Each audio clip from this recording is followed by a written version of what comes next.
ഒരുപാട് ഇൻട്രസ്റ്റിംഗ് ആയിട്ടുള്ള കാര്യങ്ങൾ ഞാൻ ഈ വീഡിയോയിൽ കാണിക്കുന്നുണ്ട് കേട്ടോ. നമ്മൾ ഈവനിങ് ഡ്യൂട്ടി ഒക്കെ കഴിഞ്ഞിട്ട് ഒന്ന് ഇറങ്ങിയതാണ് നമ്മുടെ ചിന്നക്കനാൽ ഭാഗമൊക്കെ ഒന്ന് കറങ്ങാനും ഒന്ന് റിലാക്സേഷനും വേണ്ടിയിട്ട് നമ്മൾ ഇറങ്ങിയതാണ് കേട്ടോ. കൂടെ അമലുണ്ട്, ദേവികയുണ്ട്, ജോമിറ്റുണ്ട്, ഞാനും ഷീദിനും. ഞങ്ങൾ ഇത്രയും പേരും കൂടെ അമലിന്റെ വണ്ടിയിൽ ഇങ്ങനെ ജസ്റ്റ് ഡാം സൈറ്റ് ഒക്കെ പോയിട്ട് ഇങ്ങനെ ഒരു കുറച്ച് നേരം നല്ല രീതിയിൽ ഒന്ന് റിലാക്സ് ആവാൻ, പ്രഷറിൽ നിന്നൊക്കെ ഒന്ന് എസ്കേപ്പ് ആവാൻ വേണ്ടിയിട്ട് ഞങ്ങൾ ജസ്റ്റ് ഒന്ന് റിലാക്സ് ചെയ്യാൻ വന്നതാണ് ഡാം സൈറ്റിൽ. അപ്പം ഒട്ടും പ്രതീക്ഷിക്കാതെ കുറെ കാര്യങ്ങളൊക്കെ സംഭവിച്ചു. അത് കണ്ടിന്യൂസ് ആയിട്ട് നിങ്ങൾ കണ്ടുകൊണ്ടിരിക്കുക, ഞാനത് കാണിക്കാം. എൻ്റെ ഇൻട്രോയിൽ നിങ്ങൾക്ക് മനസ്സിലായിട്ടുണ്ടാവാം. അപ്പം നമ്മൾ ഡാം സൈറ്റിൽ എത്തി കേട്ടോ. ഡാം സൈറ്റിന്റെ വ്യൂ ഉണ്ടോ? ഇത് ഏത് ഡാമാണെന്ന് നിങ്ങൾക്ക് എല്ലാവർക്കും അറിയാം. ഞാൻ എല്ലാ വീഡിയോയിലും പറയുന്നത് പോലെ തന്നെ ആനയിറങ്കൽ ഡാമാണ് കേട്ടോ. ആനയിറങ്കൽ ഡാമിന്റെ ഒരു സൈഡാണ് കേട്ടോ. ഇതിന്റെ പല ഭാഗത്തു നിന്നും പല സൈഡിൽ നിന്നൊക്കെ ആൾക്കാർക്ക് ഇറങ്ങാനുള്ള അനുമതിയൊക്കെ ഉണ്ട്. അപ്പം നമ്മൾ വേറൊരു സൈഡിൽ വന്നിട്ട് നമ്മൾ ഇടയ്ക്ക് വരാറുണ്ട് ഇവിടെയൊക്കെ. ഇവിടെ നിന്നൊക്കെ ഒരുപാട് വീഡിയോസ് നമ്മൾ എടുത്തിട്ടുണ്ട് കേട്ടോ. റീൽ വീഡിയോ ഒക്കെ ഒരുപാട് ഇട്ടിട്ടുണ്ട്. എൻ്റെ പഴയ വീഡിയോസിലൊക്കെ ഒരുപാട് കണ്ടിട്ടുള്ള സ്ഥലമായിരിക്കാം നിങ്ങൾ. പക്ഷെ എത്ര കണ്ടാലും നമുക്ക് ഒരിക്കലും മറക്കാൻ പറ്റത്തില്ല കേട്ടോ. ഒരു സൈഡ് നല്ല കാടിന്റെ ഒരു സൈഡാണ് കേട്ടോ.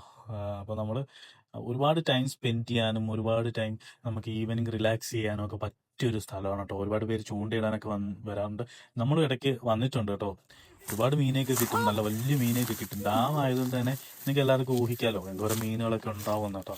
അപ്പോൾ ചില സമയത്തൊക്കെ നല്ല രീതിയിൽ മീനൊക്കെ കിട്ടാറുണ്ട് കേട്ടോ. ശരിക്കും പറഞ്ഞു കഴിഞ്ഞാൽ നമ്മുടെ ടൂറിസം ഡിപ്പാർട്ട്മെന്റിന് ഒരുപാട് സാധ്യതകളുള്ള ഒരു മേഖല തന്നെയാണ് കേട്ടോ ആനയിറങ്കൽ എന്ന് പറയുന്നത്. ആനയിറങ്കലിന് ഒരുപാട് സ്കോപ്സ് ഉണ്ട്. നമ്മുടെ ടൂറിസം ഡിപ്പാർട്ട്മെന്റ് ഒന്ന് ശ്രമിക്കുകയാണെങ്കിൽ നമുക്ക് ഒരുപാട് കാര്യങ്ങളിൽ റവന്യൂ ജനറേറ്റ് ചെയ്യാൻ പറ്റുന്ന ഒരു സ്ഥലം തന്നെയാണ് കേട്ടോ ആനയിറങ്കൽ എന്ന് പറയുന്നത്. പിന്നെ ബോട്ടിങ്ങും കാര്യങ്ങളൊക്കെ നേരത്തെ ഉണ്ടായിരുന്നു. ഇപ്പം ഈ അടുത്താണ്, ഒരു വർഷം കണ്ടാവുന്നതേ ഉള്ളൂ ബോട്ടിങ് നിർത്തലാക്കിയിട്ട്. അതെന്തോ നമ്മുടെ ആനയുടെ സ്വൈര്യവികാരത്തിന് തടസ്സം വരുന്നു എന്ന് കുറച്ച് പരിസ്ഥിതി പ്രവർത്തകർ എന്തോ കേസ് കൊടുത്തതിനെ അനുബന്ധിച്ച് അത് നിർത്തലാക്കിയതാണ്. പക്ഷെ അത് നല്ലൊരു റവന്യൂ ആയിരുന്നു.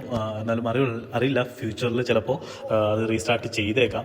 പക്ഷെ എന്തായാലും നല്ലൊരു സ്ഥലമാണ്. നല്ല എല്ലാവർക്കും വന്ന് എൻജോയ് ചെയ്യാൻ പറ്റുന്ന നല്ലൊരു സ്ഥലമാണ്. പിന്നെ ഇവിടെ വരുന്ന സഞ്ചാരികളുടെ ശ്രദ്ധയ്ക്ക് അവിടെ ഇവിടെയൊക്കെ കുപ്പിയാണ് കേട്ടോ. പ്ലാസ്റ്റിക് കുപ്പികളും ബിയർ ബോട്ടിൽസും അങ്ങനെ ഒരുപാട് പ്ലാസ്റ്റിക് കവറുകളൊക്കെ ഉണ്ട്. എല്ലാവരുടെയും ശ്രദ്ധയ്ക്ക് അങ്ങനെ വരുന്നുണ്ടെങ്കിൽ നിങ്ങൾ യൂസ് ചെയ്യണ സംഭവമാണെങ്കിൽ അത് നിങ്ങളുടെ റെസ്പോൺസിബിലിറ്റിയാണ് അത് സേഫായിട്ട് അത് ഡിസ്പോസ് ചെയ്യേണ്ടത്. നിങ്ങൾക്ക് ഇവിടെ ഒന്നും കണ്ടില്ലെങ്കിൽ നിങ്ങളത് വേറെ എവിടെയെങ്കിലും കൊണ്ടുപോയിട്ട് ഗാർബേജ് ഉള്ളിടത്ത് കൊണ്ടുപോയി ഡിസ്പോസ് ചെയ്യാം. അപ്പോൾ ഇനിയാണ് ഇൻട്രസ്റ്റിംഗ് സംഭവങ്ങൾ വരുന്നത്. നിങ്ങൾ തന്നെ കണ്ടോളൂ കേട്ടോ.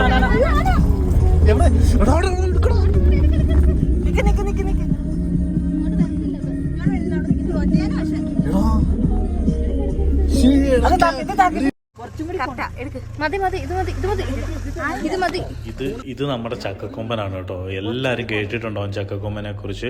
ഒരുപാട് ഫേമസ് ആയിട്ടുള്ള ആനയാണ്. കാരണം ചിന്നക്കനാലിൽ തന്നെ ഫേമസ് ആയിട്ടുള്ള ആനകളിൽ ഒരാളാണ് ചക്കക്കൊമ്പനെ. ഭയങ്കര ഡേഞ്ചറുമാണ് ആള് വണ്ടിയൊക്കെ കണ്ടു കഴിഞ്ഞാൽ പാഞ്ഞു വരും എന്നാണ് കേട്ടത്. ഈ സമയമാണെങ്കിൽ ഒരാഴ്ച കാലം ആനയ്ക്ക് നമ്മുടെ ചക്കക്കൊമ്പന് മതമിളകി നിൽക്കുന്ന സമയമാണെന്നാണ് കേട്ടത് കേട്ടോ. ഭയങ്കര ഡേഞ്ചറാണെന്നാണ് ഈ ഒരാഴ്ച നമുക്കറിയാൻ പറ്റിയത്. അപ്പം എന്തോ ഭാഗ്യം കൊണ്ട് നമ്മുടെ നേരെ ഒന്നും വന്നില്ല. അങ്ങനെ നമ്മൾ ചക്കക്കൊമ്പനെ കണ്ട് കുറച്ച് മുന്നോട്ട് വന്നപ്പം ചെറിയൊരു ആനക്കൂട്ടവും കൂടെ നമ്മൾ കണ്ടു കേട്ടോ. ഭയങ്കര ഞങ്ങൾ പോയതിനൊരു പ്രയോജനം ഉണ്ടായി എന്ന് വേണമെങ്കിൽ പറയാം കേട്ടോ. അങ്ങനെ നമ്മൾ ആനയൊക്കെ കണ്ട ആ ഒരു എക്സൈറ്റ്മെൻറ്റിൽ തിരിച്ച് ദേവികയുടെ വീട്ടിലെത്തി. നമ്മൾ കുറേ സാധനങ്ങൾ കുക്ക് ചെയ്യാനൊക്കെ കുറേ സാധനങ്ങൾ മേടിച്ചിട്ട് വന്നു കേട്ടോ. ഇതൊക്കെ ഒരു സന്തോഷമല്ലേ ലൈഫിൽ. ഇതൊക്കെ എന്ന് വെച്ച് കഴിഞ്ഞാൽ നമുക്ക് ഒരിക്കലും മറക്കാൻ പറ്റാത്തൊരു മെമ്മറബിൾ മൊമെൻറ്റ്സ് ആണ് ഇതൊക്കെ. ഒരുമിച്ച് കുക്ക് ചെയ്യുക, നമ്മൾ കപ്പയും ചിക്കനും ചിക്കൻ കറിയും ചിക്കൻ ഫ്രൈയും ഒക്കെ ഉണ്ടാക്കാനാണ് പ്ലാൻ കേട്ടോ. നമ്മളെല്ലാം കൊണ്ടുവന്നു.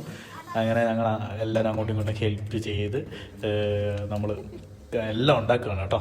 അങ്ങനെ ചക്കക്കൊമ്പനെ കണ്ട എക്സൈറ്റ്മെൻറ്റ് ഞങ്ങൾക്ക് ആർക്കും മാറിയിട്ടില്ലായിരുന്നു കേട്ടോ. ഞങ്ങളിങ്ങനെ ഇടയ്ക്കിടയ്ക്ക് പറയുന്നുണ്ടായിരുന്നു. അങ്ങനെ ഫുഡൊക്കെ ഉണ്ടാക്കി കഴിച്ചിട്ട് നമ്മൾ ദേവികയോടും യാത്ര പറഞ്ഞ് അവിടെ നിന്ന് ഇറങ്ങി. ഇപ്പം ഇന്നത്തെ വീഡിയോ ഇതാണ്. അടുത്ത വീഡിയോ ആയിട്ട് വീണ്ടും കാണാം കേട്ടോ. ബൈ.